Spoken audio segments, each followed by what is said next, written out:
Pakistan's Mirage deal is Air Chief Marshal N.C. Suri, who retired as Chief of Air Staff in August 1993. Thank you for coming, sir. Sir, you have flown both Mirages, the 2000H and the 2000-5. Which one is superior?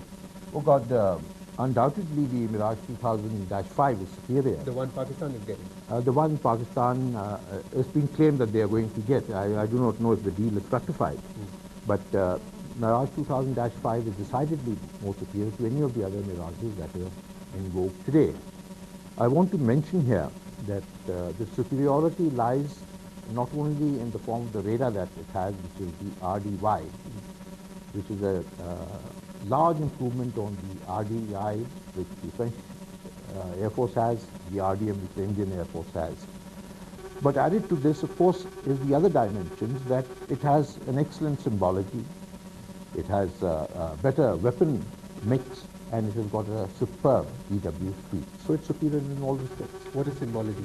Symbology is what you see on the gauge and how you decipher it and how you go about your business in a war platform. Is it unusual for an arms supplier to give the same weapons platform to two, at least enemy countries of conflicting parties? Well, the arms supplier is interested in the money he gets. I don't think there are any other ethics. But what is this going to do to the balance, the strategic balance between the two countries? Is it now decisively in favor of the Pakistan Air Force if this deal goes through? May I just make two very short points here? You see, history has told us that Pakistan has gone about the business of modernization of its Air Force from 1965 onward. That's when we fought the first war with them. And by 1980, or in the 80s, she had already got hold of 20 squadrons. She has a superb kind of a mix of aircraft. Bulk of them are multi-role. They have superb electronic warfare suites, or with the ability to be able to penetrate your target with impunity, so to say. And she has, as you know, already the F-16s with her. She's bound to get some more F-16s from America. And now if she embarks on getting the Mirage 2000-5, without doubt, the balance will shift in our favor. But there is one view that a lot of the planes in the Pakistani Air Force are slightly older ones, variants of the MiG-19, the planes which they got from China. They've got these F-16s, they've got a few Mirage F-1s, whereas India has the MiG-29, it's got Mirages, it's got Jaguars. So don't you think the balance, is the balance really in their favor, despite all of that? I'm afraid that information is not really correct, because Pakistan has a much better mix of modern and old aircraft as compared to the Indian Air Force. We can talk about the Mirage 2000s, we can talk about the MiG-29, but what about the remaining of the squadrons that we have? We are a 39 squadron force. If you take away these fellows, the rest of them, some of these aircraft, or bulk of them, we've been flying for more than 30 years. That's the MiG-21. That's the MiG-21 series. There's a whole lot of them involved in that. And these machines are well past their lifetime. So what you're saying is that we have a more aging Air Force as compared to Pakistan? Well, what I'm saying is that the bulk of our Air Force is aged.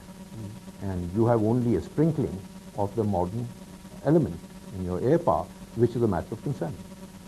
Do you think the main thing now is then for India to go, India must make some major arms acquisitions now? Fighter airplanes, multi-role airplanes?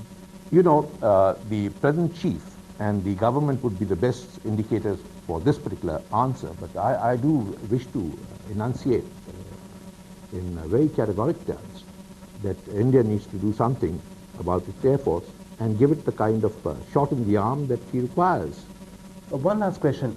If India desperately needs fighting aeroplanes, then why has the Air Force been concentrating so much on the trainers? Two squadrons of trainers. Well, you can get a fighting machine, but if you don't train this fellow to be able to fly those machines, and which requires a very high degree of technological knowledge. But you really need 80 trainers for that. Well, depending on the size of the Air Force that you have, depending on the backlog, it will dictate how many aircraft you need. And if you're talking of the advanced jet trainers, it is only so that you have a transition from subsonic aircraft onto supersonic aircraft. And these advanced jet trainers are transonic, which means they become supersonic in a dive. Thank you, Evan. Thank you so much for being with us today. Thank you. In the latest bout of political rivalry in Italy's parliament, Prime Minister Lamberto Dini won the no-confidence motion by 19 votes. Dini has promised that he will step down at the end of the year after Parliament passes his budget proposals for 1996. Sophisticated multi-role aircraft. Defense experts say they are far superior to the F-16s and the Mirage 2005, particularly in terms of payload capacity and range. Its airframe performance is some of the best in the world. It in fact beats some of the current American aircraft, including the F-18, which is the latest so far. It will come up very close to the F-22, which is yet to enter service in the United States Air Force. Negotiations with the Russian government to purchase about 20 Sukhoi fighters are reported to be in their final stages. And analysts say that with the Air Force not having modernized its equipment for at least 8 years, the acquisition of these planes will be widely welcomed. With any Air Force which gets this aircraft, I'm talking of the Su-30, will obviously have a sophisticated aircraft with very good capabilities on their inventory. And to that extent, it will strengthen that Air Force. The Sukhoi 30s will give a definite edge to the Indian Air Force, but how soon the fighter aircraft can be acquired remains uncertain. This is Divya Malik Lahiri reporting for Tonight.